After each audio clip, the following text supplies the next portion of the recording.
Shalom aleihim, Bisem Yesua Hamasyah, salam sejahtera di dalam nama Tuhan Yesus Kristus. Bersama saya Pendeta Henry Tandianta MBS. Kali ini akan membahas sebuah tema ya. Tema ini mengulang, sebenarnya saya pernah menyampaikan tema ini, tapi gini judulnya ya. Untuk apa Yesus dibaptis? Versi lengkap ya, versi lengkapnya. Terima kasih untuk Pak Ustadz 717 yang sudah menjawab pertanyaan di grup ya.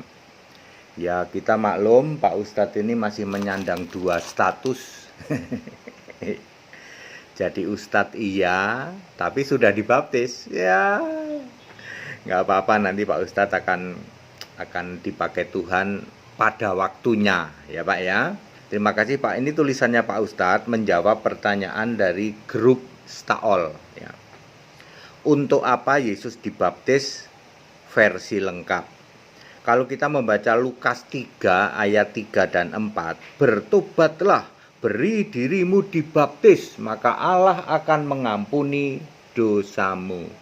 Itu Yohanes Pembaptis itu berteriak-teriak begitu, bertobatlah, beri dirimu dibaptis gitu ya, untuk pertobatan gitu. Jadi persiapkanlah jalan untuk Tuhan, luruskanlah jalan baginya.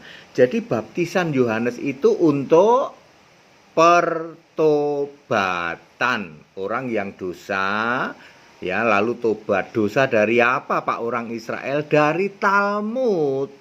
Karena Israel ini kan mestinya dia baca Tanak itu perjanjian lama. Dia berdosa karena lebih banyak meyakini pelintirannya atau tafsirnya yang disebut Talmud. Sama dengan kejadian sekarang ya, ada Alkitab LAI resmi anggota United Bible Society, tapi gereja-gereja lebih senang memakai tafsir yang disebut teologi karangannya Calvinis, karangannya Martin Luther, karangannya Tertullianus.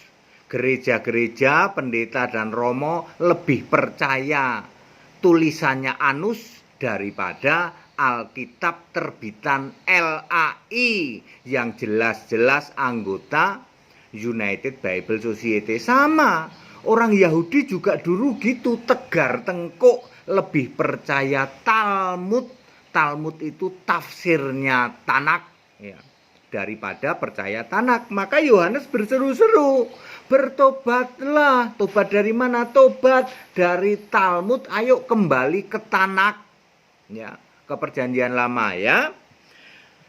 Terus Yesus minta dibaptis di dalam Matius 3 ayat 13 sampai 17. Jadi bukan Yohanes yang punya ide mau membaptis Yesus, tetapi Yesus yang minta dibaptis. Pertanyaannya, emangnya Yesus berdosa? Kok minta dibaptis? Emangnya Yesus perlu tobat? Kok minta dibaptis? Nah, ini dia yang Pak Ustadz 717 memberikan jawabannya. Ada berapa ya? Ada 1, 2, 3, 4, 5, 6. Ada 6 atau 7 ini ya, 6 atau 7 ya. Untuk apa Yesus dibaptis? Nomor 1, Yesus tidak ada dosa. 1 Yohanes 3 ayat 5.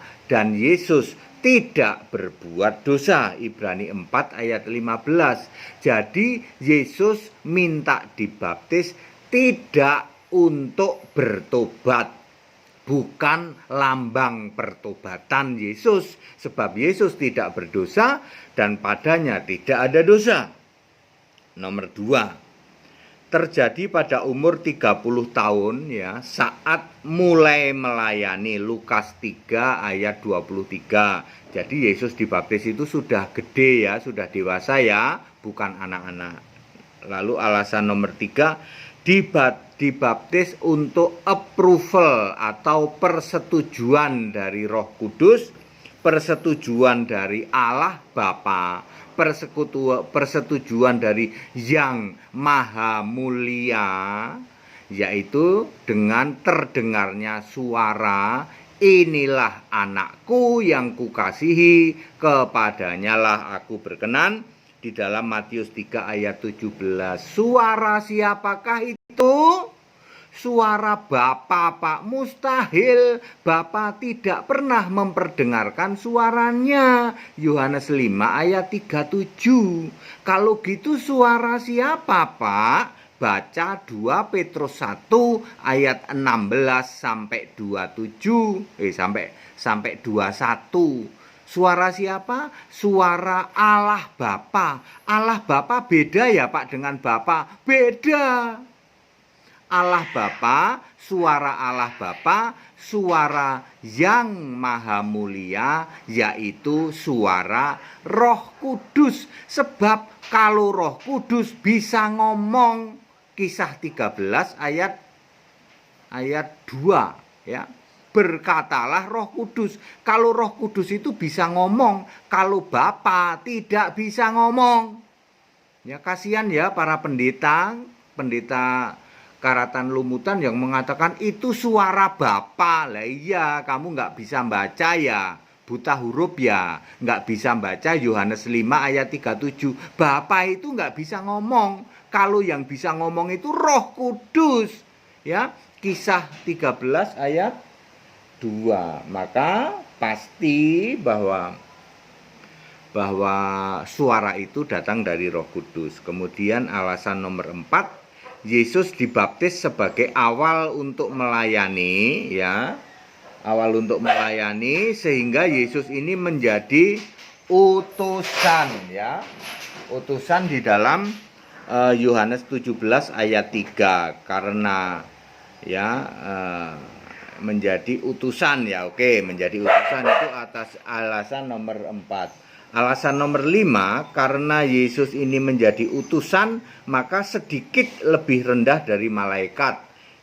Ibrani 2 ayat 9. Kemudian alasan nomor 6, Yesus dibaptis ini mengubah status dari setara dengan Allah, Filipi 2 ayat 6, berubah menjadi hamba, Filipi 2 ayat 7. Alasan nomor 7, karena dibaptis ini Yesus yang tadinya semua malaikat menyembah Yesus, Ibrani 1 ayat 6, berubah menjadi malaikat menguatkan Yesus, Lukas 22 ayat 43.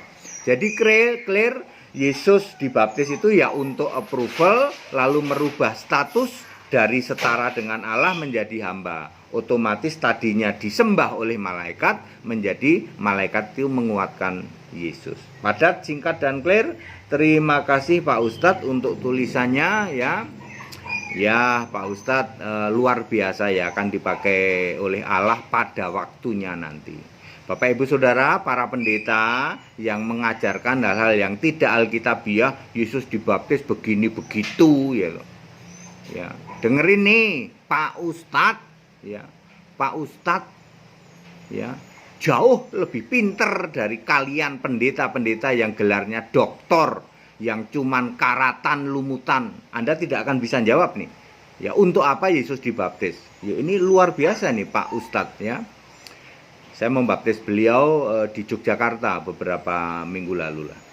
Baik, padat, singkat, dan clear. Ayo Bapak Ibu ikut sekolah Alkitab supaya Anda semua paham dan ngerti di atas rata-rata. Segala hormat kemuliaan untuk Yesus Kristus, satu-satunya Allah yang benar, Allah segala masa, sebelum segala abad, sekarang sampai selama-lamanya. Haleluya. Amin.